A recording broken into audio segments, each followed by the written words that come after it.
अभी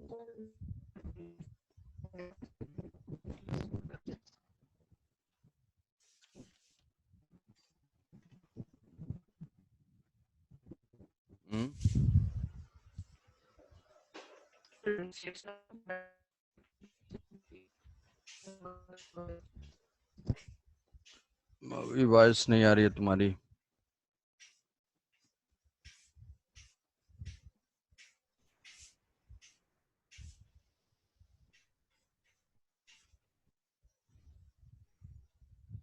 क्या बोल रहे हो, फिर से बताओ।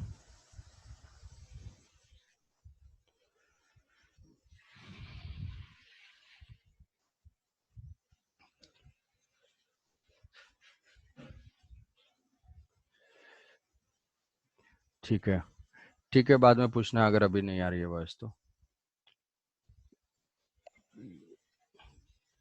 कि मैक्सिमा और मिनिमा बता रहा था, तो मैक्सिमा मिनिमा ग्राफ में जैसे कि यहाँ पे किसी फंक्शन का ग्राफ दिया हुआ है, तो ग्राफ के थ्रू विजुअलाइज करना थोड़ा सा इजी होगा।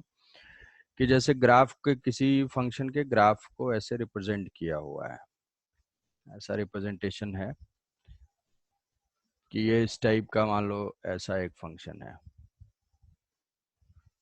ये एक फंक्शन है y वर्सेस x। तो इस ग्राफ में हम ये जान रहे हैं कि ये वर्टेक्स पे क्या है, वर्टेक्स पे अगर हम टेंजेंट ड्रॉप करेंगे तो इसका स्लोप जो है जीरो होगा। क्यों जीरो होगा? क्योंकि स्लोप हम देखते हैं angle with the x axis in anti clockwise direction. तो इसका एंगल 0 डिग्री है, तो इसका जो स्लोप ऑफ टेंजेंट होगा यहाँ पे जीरो होगा। और ज्योमेट्रिकल मीनिंग हम जानते हैं कि स्लोप ऑफ टेंजेंट को हम dy बाई डी एक्स से मेजर करते हैं, तो dy by d x zero होगा।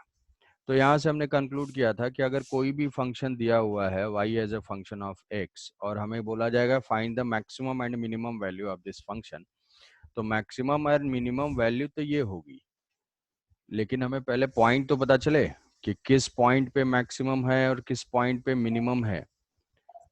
तो मैक्सिमा और एक्सक्यूज मी सर। हाँ, हाँ बताओ। सर ये जो सर मैक्सिमम सर पॉइंट है सर, जिसमें sir slope is equal to 0 है सर, ये अगर सपोज करें कि ऐसा पॉइंट नहीं हो कि सिर्फ एक स्ट्रेट लाइन के ऊपर का पॉइंट हुआ तो हाँ मीन्स सिर्फ सर हाँ सिर्फ स्ट्रेट लाइन के ऊपर पॉइंट हुआ तो वहाँ तो मैक्सिमम मिनिमम ऐसे डायरेक्टली पता चल जाएगा। जैसे ऐसे थोड़ा सा ये फंक्शंस के डिटेल में हम लोग मैथ में पढ़ते हैं। जैसे मान लो ये है एक स्ट्रेट लाइन, तो अब ये तो हमेशा इंक्रीज ही करता जा रहा है ना, तो ये फंक्शन ऑलवेज इंक्रीजिंग है या ऐसा हो सकता है कि ऑलवेज डिक्रीजिंग है। तो अगर हम जान जाएंगे कि ये इंक्रीजिंग है या डिक्रीजिंग है, तो ऐसा स्ट्रेट लाइन में ही होगा, किसी कर्व में नहीं होगा। तो जब इंक्रीजिंग फंक्शन है तो जो मैक्सिमम वैल्यू हम एक्स की पुट करेंगे वहीं पे मैक्सिमम होगा। जैसे हमें मान लो दिया हुआ है कि 0 से 2 में बताओ मैक्सिमम कहाँ पे होगा, तो अगर हम जान जाएंगे कि स्ट्रेट लाइन ही है तो 2 पे ही मैक्सिमम होगा और 0 पे ही मिनिमम होगा। आई बात समझ में? वहाँ dy by d x zero नहीं हो। अगर dy by d x zero नहीं है मतलब वो इंक्रीजिंग फंक्शन है या डिक्रीजिंग फंक्शन है। तो वो इंक्रीजिंग डिक्रीजिंग सर जो है वो स्कोप थोड़ा सा ज़्यादा हो जाता है। तो अगर स्ट्रेट लाइन है, स्ट्रेट लाइन हम पहचान सकते हैं। अभी स्ट्रेट लाइन के कुछ ग्राफ एक बार ड्रॉ करूंगा, कुछ बेसिक फंक्शन के ग्राफ इसके लास्ट में आज। तो वहां से तुरंत समझ में आ जाएगा, ठीक है जब इंक्रीज ही कर रहा है तो मैक्सिमम वैल्यू हमें 2 पे ही मिलेगी, क्योंकि उसमें इंटरवल दिया हुआ होगा। ऐसा नहीं कि ओवरऑल मैक्सिमा बताओ, ओवरऑल मैक्सिमा नहीं बता सकते हम इसमें, तो ये बढ़ता ही जा रहा है फंक्शन, इनफाइनाइट तक चला जाएगा। ठीक है, तो उसके एंड पॉइंट पे ही मैक्सिमम होगा। सर हाँ बताओ। सर मतलब मैक्सिमम और मिनिमम में हमें एक्स का वैल्यू ही मिलेगा, वाई का नहीं मिलेगा? नहीं, एक्स की वैल्यू पता चल जाएगी तो उसको पुट करके वाई निकाल लेंगे ना, क्योंकि वाई का इक्वेशन तो नोन है। ओहो ठीक, मतलब पहले एक्स का वैल्यू निकलेगा फिर वाई का निकलेगा। हाँ, फिर वाई की वैल्यू आएगी। ओके। तो मैक्सिमम मिनिमम फाइंड करने का स्टेप ये है कि सबसे पहले जो भी फंक्शन गिवन होगा, जैसे मान लो कि अब ऐसा नहीं कि हमेशा मैक्सिमम मिनिमा होगा, किसी का मैक्सिमा होगा, किसी का मिनिमा होगा, किसी में दोनों होगा, वो डिपेंड करेगा कैसा फंक्शन है। तो जनरली एक टाइप का जो फ्रीक्वेंटली यूज्ड जो फंक्शन है, वो फ्रीक्वेंटली यूज्ड फंक्शन जैसे सपोज करो कि हम लिख लेते हैं ऐसा y is equal to some x minus x square. ठीक है, ये एक हमारा फंक्शन है। अब ग्राफ होता तो ग्राफ से तो हम देख के पढ़ के बता सकते हैं कि हाँ ये मैक्सिमम, ऐसा इक्वेशन दिया हुआ है, ऐसा कोई फंक्शन दिया हुआ है जहाँ पे हमें नहीं पता चल रहा है, तो क्या करना होगा कि अब कोई फंक्शन का मैक्सिमम फाइंड करना है तो हम पहले dy बाई डी एक्स करते हैं, dy बाई डी एक्स के 0 से इक्वेट करते हैं, उसको करने के बाद हमारे लिए x1 x2 की वैल्यू आएगी। तो x1 x2 में से कौन सा मैक्सिमम है और कौन सा मिनिमम है, वो उसके लिए हमें इवेल्युएट करना पड़ेगा किस चीज को, डबल डिफरेंशिएशन को, d2x d2y, उसको बोलते हैं डबल डिफरेंशिएशन ऑफ y, और d2y by d x square, अगर वो लेस देन जीरो है, लेस देन जीरो है किसी भी पॉइंट पे, x1 पे चेक करेंगे और x2 पे चेक करेंगे, जिस पॉइंट पे वो लेस देन जीरो है वो वाला पॉइंट मैक्सिमा का होगा। और इसके पीछे लॉजिक भी बताया था कि ऐसा क्यों होगा, कि कहीं पे भी अगर मैक्सिमा होता है तो कर्व का नेचर जो है इसी टाइप का होगा, कर्व का नेचर इस टाइप का होगा, तो यहाँ पे स्लोप हम देखेंगे पॉजिटिव है, मतलब dy by d x positive, dy by d x zero और dy by d x negative, मतलब पॉजिटिव से नेगेटिव की तरफ जा रहा है, मतलब dy बाई डी एक्स क्या है, वो डिक्रीज कर रहा है। तो dy बाई डी एक्स के डिक्रीज को हम मेजर करते हैं डबल डिफरेंशिएशन से, मतलब double differentiation gives the rate of change of slope. ये डिफरेंशिएशन क्या देता है, rate of change of y, और ये देता है rate of change of slope. तो rate of change of slope जो है यहाँ पे नेगेटिव है, तो उसी को हम ऐसे लिख लेते हैं कि डबल डिफरेंशिएशन कभी भी, मतलब ऐसा टाइप का फंक्शन जिसमें कि लिक्विड होल्डिंग कैपेसिटी नहीं होगी, याद रखने के लिए ऐसा कर्व, ये बाउल टाइप का है कुछ, तो इसमें अगर वाटर हम स्टोर करना चाहेंगे तो वो स्टोर नहीं होगा। तो याद रख सकते हैं कि अगर ऐसा कर्व हो जिसकी लिक्विड होल्डिंग कैपेसिटी नहीं है, वो हमेशा मैक्सिमम देगा, उसका डबल डिफरेंशिएशन नेगेटिव होगा। No liquid storage, double differentiation negative. Similarly हम चेक करेंगे कि वो मैक्सिमा का मिनिमा कब होगा, अगर double differentiation d2y by d x square जो है वो पॉजिटिव होगा, तो वो जो है हमारा मिनिमा वाला पॉइंट होगा। अब हमने इसमें से चेक कर लिया, जैसे इसमें वैल्यू फंक्शन अगर नोन होगा तो डबल डिफरेंशिएट करके चेक करेंगे, x1 जो है, x1 हमारे पास आएगा कि x1 is the point of minima and x2 is the point of maxima. अब वो मैक्सिमम वैल्यू हम कैसे फाइंड करेंगे, वो y की वैल्यू को हम पुट कर देंगे, y इज इक्वल टू जो मैक्सिमम वैल्यू होगी वो y is equal to f into x2, और जो मिनिमम वैल्यू होगी वो y is equal to f x1 put कर देंगे, तो हमें मैक्सिमम और मिनिमम वैल्यू आ जाएगी। तो ये हैं इसके logical steps maxima and minima find करने के लिए, और एप्लीकेशन ऑफ डिफरेंशिएशन है।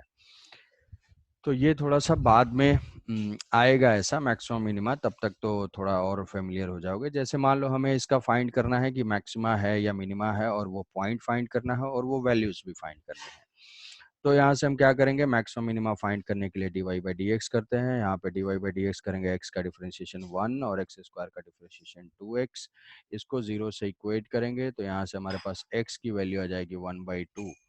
तो 1/2 पॉइंट अब मैक्सिमा का पॉइंट है या मिनिमा का पॉइंट है, वो देख के हम नहीं बता सकते। उसके लिए हमें क्या करना होगा, उसके लिए डिफरेंशिएशन करना होगा दोबारा।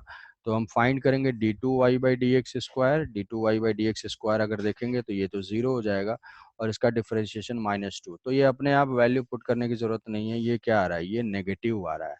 नेगेटिव आ रहा है मतलब ये कौन सा पॉइंट है, ये मैक्सिमा का पॉइंट है।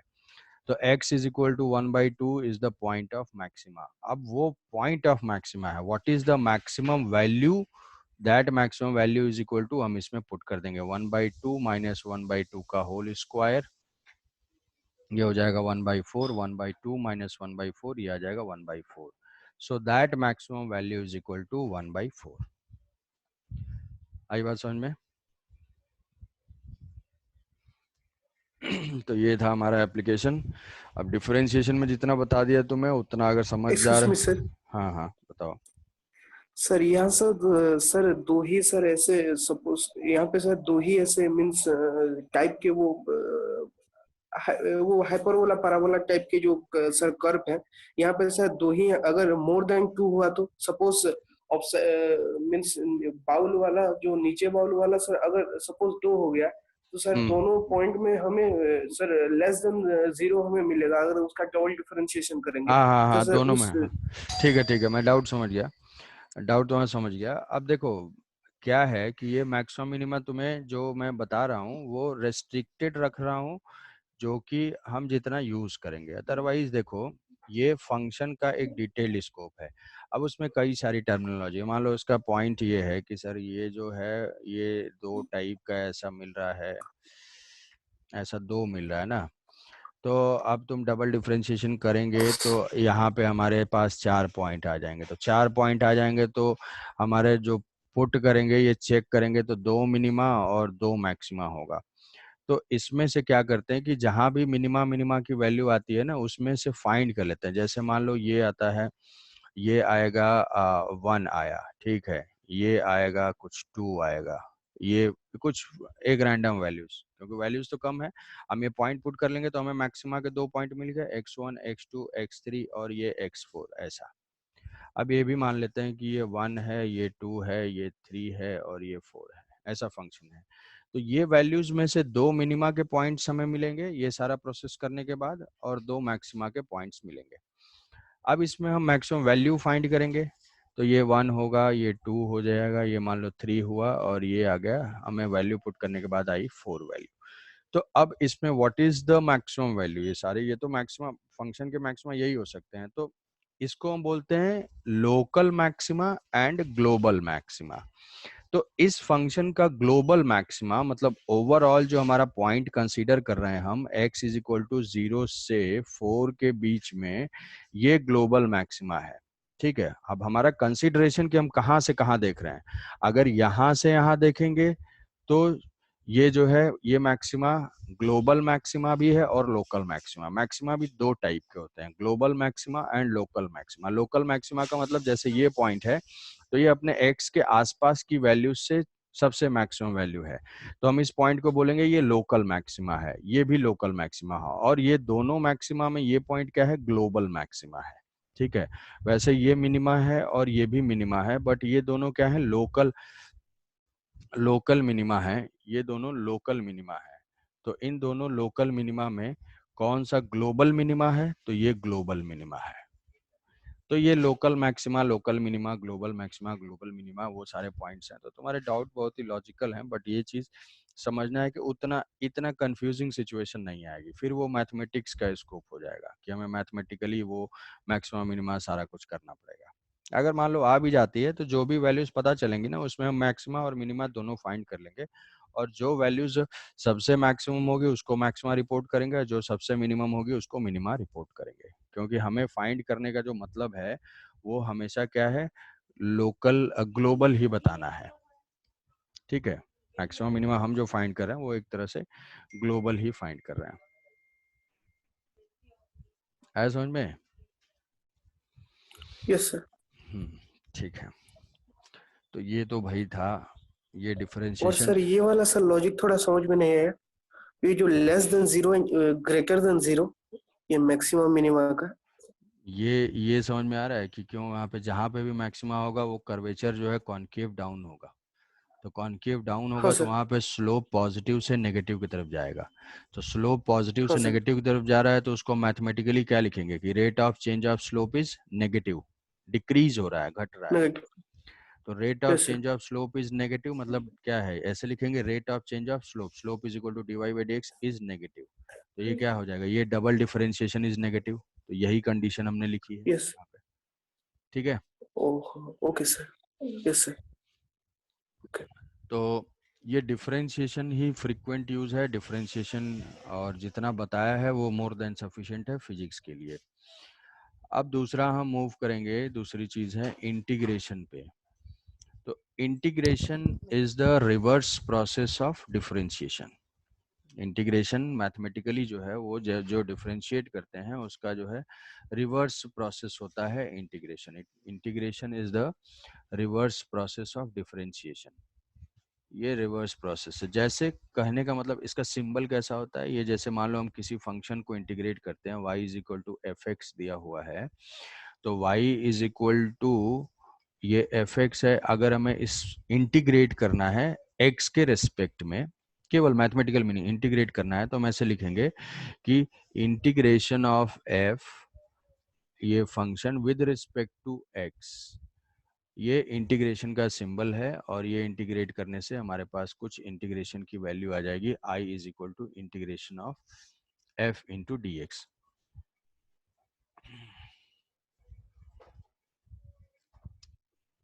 तो ये जो है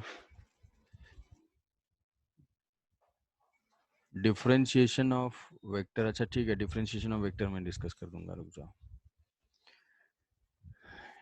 ये इंटीग्रेशन हमें फाइंड करना है। तो integration is the reverse process of differentiation. किसी फंक्शन को अगर इंटीग्रेट करना है तो हम इसको ऐसे लिखते हैं, ये है इंटीग्रेशन का साइन, और इंटीग्रेशन ऑफ एफ एक्स, और यहाँ पे जैसे डिफरेंशिएट करते थे एक्स के रिस्पेक्ट में, यहाँ एक्स के रिस्पेक्ट में इंटीग्रेट करेंगे तो ऐसे लिखेंगे। अब ये इंटीग्रेशन दो टाइप के होते हैं, एक होता है डेफिनिट इंटीग्रेशन, एक होता है इनडेफिनिट इंटीग्रेशन।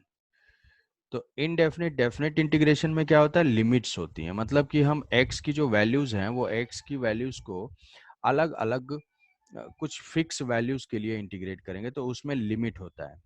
ठीक है, पैनिक होने की जरूरत नहीं है, अभी जितना बोलता जा रहा हूँ उसको थोड़ा दिमाग में स्टोर करते रहो, सब क्लियर हो जाएगा अभी कि ये इंटीग्रेशन है। अगर यहाँ पे लिमिट्स मेंशन्ड है कि सम a टू b, मतलब x की कुछ पर्टिकुलर वैल्यू, क्योंकि यहाँ पे हम वेरी क्या कर रहे हैं, x वेरी कर रहे हैं, तो integration from a to b, इसको बोलते हैं integration from a to b, और इसको बोलते हैं lower limit, lower value of x, और ये है upper limit, upper value of x. तो इसको बोलते हैं कि विथ लिमिट अगर हम इंटीग्रेट करेंगे तो इसको बोलते हैं डेफिनिट इंटीग्रेशन, और अगर विदाउट लिमिट हम इंटीग्रेट करेंगे तो ये हो जाता है इनडेफिनिट इंटीग्रेशन। ठीक है, ये दो टाइप के इंटीग्रेशन होते हैं। अब इंटीग्रेशन को थोड़ा सा समझते हैं कि इंटीग्रेशन से एक्चुअल में हमें मिलता क्या है। तो जैसे मान लो यहाँ पे मैंने एक ग्राफ ड्रॉ किया हुआ है, इस पॉइंट को समझोगे, थोड़ा सा अटेंटिव हो जाओगे, और बाकी तो सब फॉर्मूले की चीजें हैं। कि ये मान लो ये ग्राफ ड्रॉ किया हुआ है, जैसा यहाँ पे नोट्स में है, ये ग्राफ है, ये है y, ठीक है, ये y है, ये y है इस पे, और ये x है, और ये है कुछ ग्राफ, ग्राफ को रिड्रॉ कर देता हूँ, ये ऐसे कुछ ग्राफ है, ऐसा कुछ ग्राफ है। अब इस ग्राफ में f, अब यहाँ पे क्या है कि x की डिफरेंट डिफरेंट वैल्यूज हैं, यहाँ पे हम ये x की वैल्यू पुट कर रहे हैं, मान लो 2 पुट किया तो यहाँ से कुछ आ रहा है 4, यहाँ से 4 पुट किया तो आ रहा है कुछ 8, इस टाइप की कुछ वैल्यूज हैं। तो ये क्या है, x की डिफरेंट वैल्यूज हैं इसके अलावा, और ये y की डिफरेंट वैल्यूज हैं। अब dx का मतलब x में बहुत ही स्मॉल चेंज, तो ये हो गया हमारा dx, ये dx है। अब इस dx में f into d x will give what, f into d x, तो मतलब ये जो है बहुत ही स्मॉल इंटरवल है, और यहां से हमने ये लिया है, ये है विड्थ इसकी dx। तो f इंटू डी एक्स अगर मल्टीप्लाई करेंगे तो f तो है इस पे वैल्यू, f क्या है, f x is equal to value at function x is equal to 2, तो जैसे मान लो x इज इक्वल टू हमने यहाँ पे 2 पुट किया, और यहाँ से हमें आ गया 4, ठीक है, तो एफ एक्स की वैल्यू है 4। अब अगर हम मल्टी dx क्या होता है, बहुत ही स्मॉल चेंज होता है, वो dx हम मान लेते हैं 0.0001 ले लेते हैं, ठीक है, तो ये 0.01 है dx की वैल्यू। तो dx इंटू 4 क्या देगा, क्या ये समझ में आ रहा है कि ये इस रेक्टेंगल का एरिया दे देगा। जो dx इंटू 4 है, dx इंटू f है, that f into dx will give the area of this rectangle, इस छोटे से एलिमेंटल स्ट्रिप का एरिया मिल जाएगा हमें।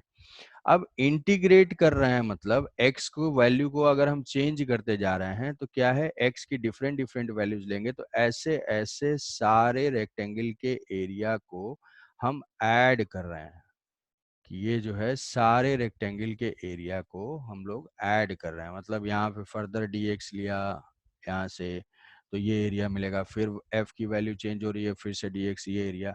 तो जब इंटीग्रेशन का मतलब है summation, summation of all the areas under graph.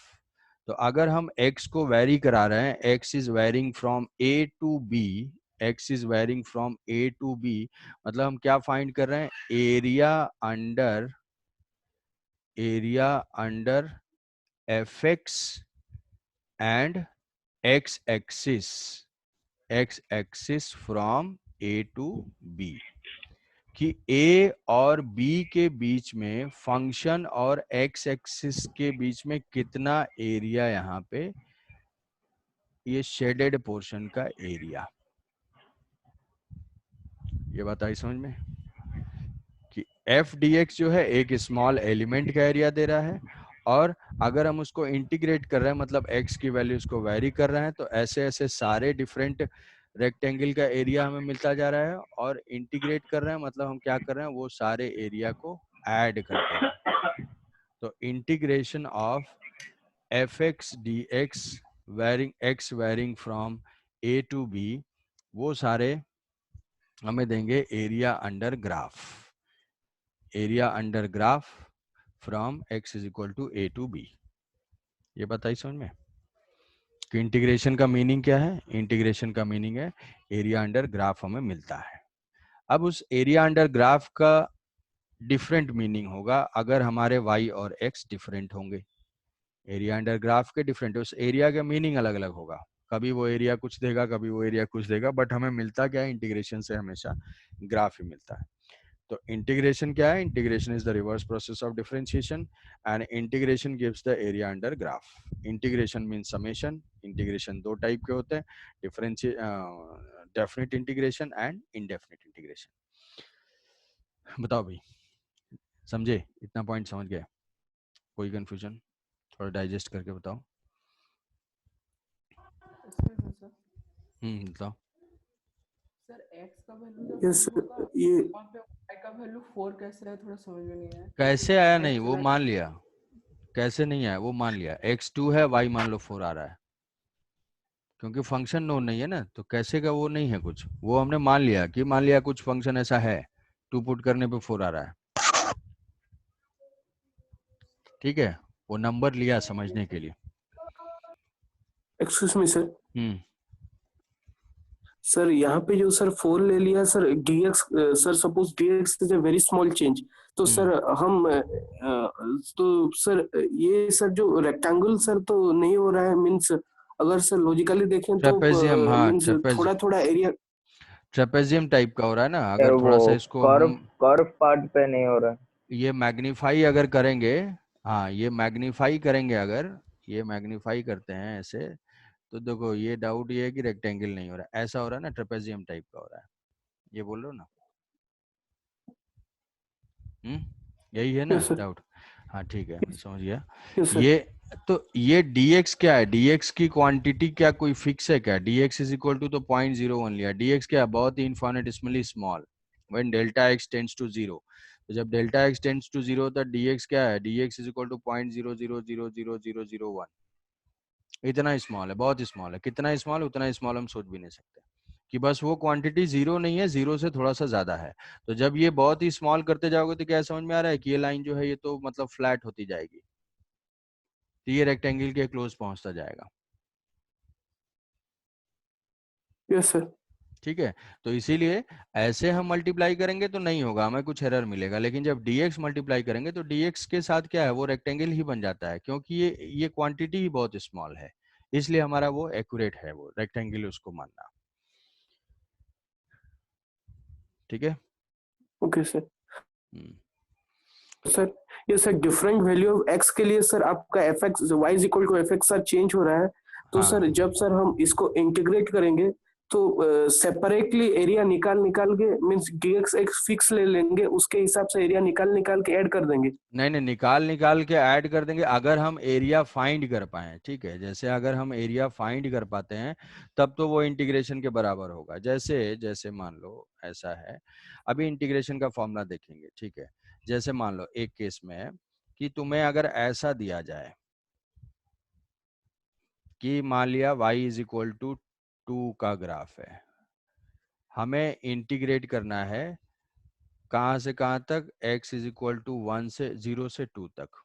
ठीक है, तो इसको हम लिखेंगे इंटीग्रेशन ऑफ y dx का इंटीग्रेशन फ्रॉम 0 से 2। अब उसको रख के हम इंटीग्रेट करेंगे मैथमेटिकली, जैसे जो भी रूल होता है, जैसे डिफरेंशिएशन के रूल है वैसे इंटीग्रेशन के रूल है, तो इसको हम कैलकुलेट करेंगे तो हमें मिलेगा अल्टीमेटली क्या मिलेगा, इसका एरिया। अब ऐसा कोई फंक्शन है जहां पे हमें एरिया फाइंड करना बहुत इजी है, जैसे ये रेक्टेंगल ही फॉर्म हो रहा है, तो इसका हम एरिया बिना किसी प्रॉब्लम के फाइंड कर सकते हैं। तो ये एरिया फाइंड कर लेंगे। ये अगर y इज इक्वल टू 2 का ग्राफ इसी टाइप का होगा तो ये जो एरिया कितना आएगा, 2 इंटू 2, तो ये हो 4। तो हम समझ जाएंगे कि इंटीग्रेट करके हमें 4 ही मिलेगा, या तो इंटीग्रेट करें तो 4 आएगा, या एरिया हम डायरेक्ट फाइंड कर लें तो वो 4 आएगा, तो हम बोल देंगे कि ठीक है। ये चीज है, ये है इसका इंटीग्रेशन, क्योंकि हमें पता है कि एरिया से इंटीग्रेशन से एरिया मिलता है और एरिया हमारे लिए फाइंड करना कन्वीनियंट है। लेकिन अब फंक्शन अगर चेंज हो जाता है तो हम एरिया नहीं फाइंड कर पाएंगे। ऐसा टाइप का कोई फंक्शन है तो इसका एरिया हम नहीं फाइंड कर पाएंगे। तो इसका एरिया अगर फाइंड करना पड़ेगा, मतलब हम क्या कर लेते हैं कि एरिया छोड़ो, इसको इंटीग्रेट कर दो। फंक्शन नोन है y dx, इंटीग्रेट कर देंगे फ्रॉम 0 to 2, मान लो x है तो 0 to 2, तो हमें इस एरिया की वैल्यू आ जाएगी। यहाँ हम एरिया नहीं फाइंड कर सकते, ये तो अलग अलग है, वेरिएबल है, इसको नहीं फाइंड कर सकते। तो क्या करना है, एरिया फाइंड करना है मतलब इंटीग्रेट करना है, इंटीग्रेट कर रहे हैं मतलब एरिया आ रहा है। टू वे सोचो, two way, integration is equal to area और area is equal to integration. जहाँ एरिया फाइंड करना इजी है वहाँ पे हम एरिया फाइंड कर लेंगे और उसको बता देंगे इंटीग्रेशन की ये वैल्यू है। जहाँ एरिया फाइंड करना इजी नहीं है वहाँ इंटीग्रेट करेंगे और बता देंगे एरिया की वैल्यू है। ठीक है। और सर ये dx का value sir means sir zero के सर बहुत क्लोज होगा, तो dx का वैल्यू जीरो के क्लोज कुछ भी हो सकता है, मीन जीरो हाँ पॉइंट जीरो कुछ भी, जीरो जीरो जीरो जीरो हाँ जीरो हाँ जीरो वन, कुछ भी, जितना, हाँ टू। जितना जीरो सोचना चाहो उतना। डी एक्स अपने आप में बहुत ही स्मॉल चेंज है। ठीक है, तो इसमें दो दो पॉइंट, केवल 2 पॉइंट समझना है। इंटीग्रेशन dx का सर क्वेश्चन में दिया होगा dx का वैल्यू कितना लेना है। dx की वैल्यू दिया नहीं होगा यार, वो इंटीग्रेट करना है ना, वहां पे dx की वैल्यू क्यों देगा, वो तो सब अगर इंटीग्रेट। तब हम जब इंटीग्रेट करेंगे तो डिफरेंट वैल्यू आएगा ना dx का, अगर हम लोग लिए dx तो 0.01 इंटीग्रेट ले। करना है ना, dx की वैल्यू तुमको नहीं लेना है। dy बाई dx में क्या dx की वैल्यू ले रहे थे, वहां तो हम अच्छा अच्छा। डिफरेंशिएट कर दे रहे हैं ना रूल के अकॉर्डिंग। तो यहाँ पे भी एफ एक्स डी एक्स के इंटीग्रेशन की एक वैल्यू होगी, तो हम वो वैल्यू पुट करेंगे। dx हमें थोड़ी चूज करना है। अगर सर वो dx वैल्यू कैसे देगा, निकालें। वैल्यू तुम्हें फाइंड ही नहीं करना है ना। वो dx तो क्या है, वो समझाने के लिए कि एफ एक्स डी एक्स का इंटीग्रेशन दे देगा हमें एरिया। अब वो एरिया तो जो फंक्शन आएगा इंटीग्रेट करके वो हम बता देंगे। अब उसमें तुम्हें ऐसा नहीं कि सारे एरिया जो है कैलकुलेट करना है कि तुम्हें dx रिक्वायर्ड है। अगर ऐसा कुछ क्वेश्चन आता है तो वहां पे dx की वैल्यू गिवन होगी कि भाई dx की वैल्यू ये ले लेके एरिया फाइंड करके देखो कि इंटीग्रेशन से जो आंसर आ रहा है और ये एरिया से आ रहा है कितना आ रहा है, सेम आ रहा है, डिफरेंट आ रहा है। ठीक है। Yes sir. तो dx vx वो हमें नहीं करना है। अगर ऐसा क्वेश्चन ही आता है तो वो हाँ डेफिनेटली वहां पे dx दिया हुआ होगा। तो अब जैसे कि कुछ चीज हम ऐसे लिखते हैं कि इनवर्स वाले प्रोसेस से, कि differentiation, integration is the inverse process of differentiation. तो जैसे मान लो ये है y में हमने फंक्शन लिया और उसका फाइंड किया dy by d x, integrate कर देंगे, integration of this dy by d x. ये जो फंक्शन मान लो ये मिल गया कुछ y इज इक्वल टू, तो अगर इसको हम इंटीग्रेट कर देंगे इस चीज को, integration of dy by d x into d x, तो हमें वापस हो जाएगा, क्योंकि अगर y है उसको डिफरेंशिएट कर रहे हैं तो ये आ जाएगा, और dy बाई डी एक्स को वापस इंटीग्रेट कर दे रहे हैं क्योंकि ये इनवर्स प्रोसेस है। तो ये क्या है, डिफरेंशिएशन से हमें मिला ये, और इंटीग्रेशन से मिल जाना चाहिए वापस y, इंटीग्रेशन से, क्योंकि वो रिवर्स प्रोसेस है। तो जैसे y अगर लिया ex का डिफरेंशिएशन होता है ex, वापस इंटीग्रेट करेंगे तो ये क्या मिल जाएगा, ex मिल जाएगा। तो ex का जो इंटीग्रेशन होगा वो ex ही होगा, तो ex का इंटीग्रेशन एक ex ही होगा। फिर जैसे मान लो कि ln x को हम डिफरेंशिएट कर रहे थे, ln x का डिफरेंशिएशन था 1/x, तो 1/x का जो इंटीग्रेशन होगा वो क्या हो जाएगा, वो हो जाएगा ln x, कि अगर इसको इंटीग्रेट कर देंगे तो ये हो जाएगा ln x। कि एग्जैक्टली हम रिवर्स प्रोसेस से कई सारे फॉर्मूले को स्टैब्लिश कर सकते हैं कि जो डिफरेंशिएट करके जो फंक्शन मिल रहा है उसको वापस इंटीग्रेट कर देंगे तो ओरिजिनल फंक्शन मिल जाएगा। जैसे ln x का डिफरेंशिएशन 1/x, तो 1/x का integration ln x, sin x का डिफरेंशिएशन cos x, तो cos x का integration sin x, sin cos x का इंटीग्रेशन cos x का इंटीग्रेशन माइनस sin x, तो माइनस sin x का इंटीग्रेशन वो क्या हो जाएगा, cos x। ठीक है। tan x का डिफरेंशिएशन था sec स्क्वायर x, तो sec स्क्वायर x का इंटीग्रेशन क्या हो जाएगा, tan x। cot x का डिफरेंशिएशन था माइनस cosec स्क्वायर x, तो cosec स्क्वायर x का इंटीग्रेशन हो जाएगा माइनस cot x, माइनस इधर आ जाएगा। समझ पा रहे हो ये?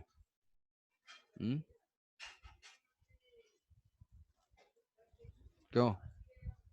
ये रिवर्स वाला प्रोसेस समझ पाया? रिवर्स वाले प्रोसेस से जो हम कुछ फॉर्मूले को रिलेट करने की कोशिश की जा रही है कि साइन का डिफरेंशिएशन है कॉस। सर मतलब कांस्टेंट का डिफरेंशिएशन 0 होता है तो 0 का इंटीग्रेशन कांस्टेंट होगा। कांस्टेंट का डिफरेंशिएशन जीरो का बोल सकते हो, जीरो का होगा, बट ऐसा जीरो कभी आएगा नहीं, जीरो कुछ होगा ही नहीं, तो उसका इंटीग्रेट हम क्या करेंगे? बट वो इंटीग्रेशन क्या होता है कि जब कभी भी हम इनडेफिनिट इंटीग्रेशन करते हैं ना, अभी इंटीग्रेशन करेंगे, इनडेफिनिट इंटीग्रेशन करते हैं तो हम उसमें एक कांस्टेंट ऐड करते हैं, एक कांस्टेंट ऐड करते हैं जिसको बोलते हैं इंटीग्रेशन कांस्टेंट। तो ये बोल सकते हो कि अगर जीरो कांस्टेंट का जीरो होता है तो जीरो का जो है वो कांस्टेंट होगा, एक कांस्टेंट होगा, बोल सकते हैं। ठीक है, समझे? ये समझे रिवर्स यस प्रोसेस? सर। ठीक है। तो देखो इसके फॉर्मूले, इसके कुछ फॉर्मूले हैं जो इंटीग्रेशन है। तो पहले तो पावर वाला था, पावर का जो है इंटीग्रेशन होगा। तो कुछ फॉर्मूले हमें इसमें भी याद रखने होंगे। पावर का जो इंटीग्रेशन होगा that is x to the power n का हो जाएगा x to the power n plus one divided by n plus one plus a integration constant. ये हम कब ऐड करते हैं? ये इनडेफिनिट इंटीग्रेशन में ऐड करते हैं, जिसकी वैल्यूज हम बाद में फाइंड कर सकते हैं अगर हमें कुछ वैल्यू गिवन है तो। कि एक इंटीग्रेशन में हम एक इंटीग्रेशन कांस्टेंट ऐड कर देते हैं जिसकी वैल्यू को चाहे तो हम फाइंड कर सकते हैं, बट ऐसी जरूरत पड़ेगी नहीं क्योंकि इनडेफिनिट इंटीग्रेशन करना नहीं होता है। तो सर हाँ बताओ। सर अगर हम जो सी कांस्टेंट को ऐड नहीं करेंगे तो आंसर में कुछ चेंज आएगा? आंसर में चेंज नहीं आएगा, बट वो क्या है कि कुछ वैल्यू, कुछ मिस्टेक हो सकती है। कि जैसे मान लो कि रिवर्स प्रोसेस है ना, तो रिवर्स प्रोसेस में जैसे इसके इंटीग्रेशन से हमें ये मिल रहा है तो इसके डिफरेंशिएशन से ये मिलना चाहिए, सीधा सीधा सोचो। Yes sir. या इसके इंटीग्रेशन से हमें ये मिल रहा है तो इसके डिफरेंशिएशन से हमें ये वैल्यू मिलनी चाहिए। तो अब यहाँ पे यस सर। कांस्टेंट रहे या ना रहे ये अफेक्ट नहीं करेगा। लेकिन मान लो कि जैसे कि 2x प्लस 3 का डिफरेंशिएशन करोगे तो क्या आएगा? 2 आएगा, है ना? डिफरेंशिएट करेंगे तो यस 2 आएगा। तो 2 को अगर इंटीग्रेट करेंगे तो कांस्टेंट नहीं ऐड करेंगे तो यहाँ पे 3 रहे या 5 रहे ये वैल्यू तो सेम ही रहेगी ना, ये वैल्यू तो सेम ही यस आएगी। सर। तो इसीलिए हम एक कांस्टेंट पुट कर देते हैं सो दैट कि अगर वैल्यू गिवन है कुछ, कि जैसे दिया हुआ है कोई फंक्शन की वैल्यू कि भाई अगर x इज इक्वल टू 1 पे y की वैल्यू समथिंग 4 या 8 है कुछ, तो उसको जो है फाइंड करने के लिए हम वो वैल्यू पुट करेंगे तो हमारा वो कांस्टेंट मिल जाएगा जो ओरिजिनल कांस्टेंट था। अदरवाइज वो फिर कांस्टेंट कुछ डिफरेंशिएट नहीं कर पाएगा। समझे? ये लॉजिक है कांस्टेंट ऐड करने का, कि यस जो सर। हमारा ओरिजिनल कांस्टेंट है उसको हम कैलकुलेट कर पाए। तो तुम्हें देखो यही 4-5 जो एलिमेंट्री फंक्शन के इंटीग्रेशन के फॉर्मूले याद रखने हैं। X to the power n का integration x to the power n plus one divided by n plus one. Sine, sine का जो डिफरेंशिएशन होता था कॉस, साइन का इंटीग्रेशन होगा, अपोजिट है माइनस कॉस। कॉस का डिफरेंशिएशन होता था माइनस साइन, यहाँ पे कॉस का इंटीग्रेशन हो जाएगा साइन। सब में एक कांस्टेंट एडेड है। e to the power x की सेहत पे कोई असर नहीं, वो e to the power x ही रहेगा। 1 बाई एक्स का इंटीग्रेशन हो जाएगा ln x, 1 बाई एक्स का इंटीग्रेशन हो जाएगा ln x, sec square x. अब बाकी सारे फॉर्मूले तुम्हें ज्यादा याद रखने की जरूरत नहीं है, ज्यादा याद रखने की जो मेजर यूज होगा वो यही वाला यूज होगा।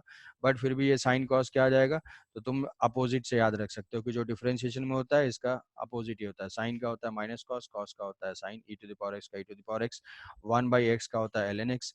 अब ये सेक स्क्वायर एक्स का इंटीग्रेशन टेन एक्स, क्योंकि टेन एक्स का डिफरेंशिएशन होता है sec square x. Cosec square x का जो इंटीग्रेशन है वो है माइनस कॉट एक्स, क्योंकि कॉट एक्स का होता है माइनस कॉसेक स्क्वायर एक्स। और किसी कांस्टेंट का, कोई कांस्टेंट है तो कांस्टेंट को हम क्या लिख सकते हैं? कोई कांस्टेंट है जैसे मान लो 2 का इंटीग्रेशन, तो इस 2 के इंटीग्रेशन को 2x टू द पावर 0 की तरह से हम देख सकते हैं। तो ये हो जाएगा 2x to the power 0 plus one divided by 0 plus one, यही पावर वाला रूल, प्लस सी। तो ये आ जाएगा प्लस सी, तो ये हो जाएगा 2x प्लस सी। तो अगर किसी कांस्टेंट का हम इंटीग्रेशन करेंगे तो वो हो जाएगा kx प्लस सी, ये हो जाएगा कांस्टेंट kx प्लस सी। तो एक्सक्यूज मी सर, 2x का इंटीग्रेशन, हाँ बताओ। सर ये कांस्टेंट ऐड करने का सर लॉजिक सर समझ में थोड़ा नहीं है। कांस्टेंट ऐड करते हैं। कांस्टेंट ऐड करते हैं इसलिए क्योंकि जैसे डिफरेंशिएट करेंगे ना तो कांस्टेंट तो गायब हो जाता है। जैसे मान लो क्या है कि ये डिफरेंस इंटीग्रेशन से यार, अब इसको डिफरेंशिएट करेंगे तो यही आ जाएगा। अब जैसे मान लो कि तुम Yes, sir. हम जो फंक्शन फाइंड कर रहे हैं वहां पे, जैसे मान लो इसके डिफरेंशिएशन से हमने फाइंड किया है 2x प्लस 3 के डिफरेंशिएशन से फाइंड किया तो भी 2 आ रहा है, 2x प्लस 5 के डिफरेंशिएशन से फाइंड करेंगे तो भी आ रहा है। तो मतलब 2 के इंटीग्रेशन से हमेशा हम 2x ही फाइंड करेंगे, कांस्टेंट नहीं ऐड करेंगे तो क्या होगा, गलती होगा। हमारा ओरिजिनल फंक्शन था 5 या प्लस 3, वो तो नहीं आ रहा है। कांस्टेंट जो गायब होता है उसी के लिए हम ऐड Yes, कर sir. देते हैं। जैसे मान लो 2x प्लस 3 का डिफरेंशिएशन किया तो वो भी आ रहा है 2, और 2x प्लस 5 का डिफरेंशिएशन किया वो भी आ रहा है 5, वो भी आ रहा है 2। तो अब ये दोनों फंक्शन तो अलग अलग है ना, तो ये वैल्यूज हमें मिस Yes, ना sir. हो इसके लिए हम एक कांस्टेंट ऐड कर देते हैं कि 2 का इंटीग्रेट करेंगे तो ये हो जाएगा